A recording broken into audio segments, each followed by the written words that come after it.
సమాజ రక్షణ కోసం ప్రాణాలను అర్పించిన పోలీస్ అమరవీరుల త్యాగాలను ఎప్పటికీ మరచిపోలేమని చేగుంట జిల్లా అదనపు ఎస్పీ మహేందర్ తెలిపారు. పోలీసు శాఖ ఆధ్వర్యంలో జరిగిన మానవతా సేవ రక్తదాన శిబిరంలో తూప్రాన్ ఎస్పీ నరేంద్ర గౌడ్, ఎస్ఐలు, యువ నాయకులు, పార్టీ నేతలు, యువజన సంఘ సభ్యులు, పోలీస్ సిబ్బంది రక్తదానం చేశారు. ఈ కార్యక్రమం ద్వారా తలసేమియా వ్యాధితో బాధపడుతున్న చిన్నారులకు జీవం లభిస్తుందన్నారు. ప్రతి పౌరుడి సేవాభావాన్ని అభినందిస్తూ అమరవీరుల స్ఫూర్తితో రక్తదానం శిబిరం నిర్వహించినట్లు వారు తెలిపారు.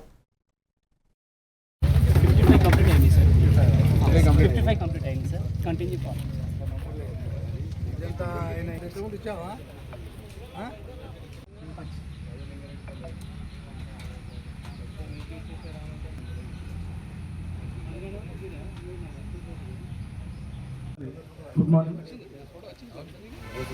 ఈ రక్తదానం అనేది రక్తదానం కింద మనము పరిగణిస్తూ ఉంటాం. ముఖ్యంగా ఈరోజు మనం ఏర్పాటు చేసినటువంటి రక్తదానం తలసీమియా బాధితులకి మనం ఇస్తున్నటువంటి దానం ఇది.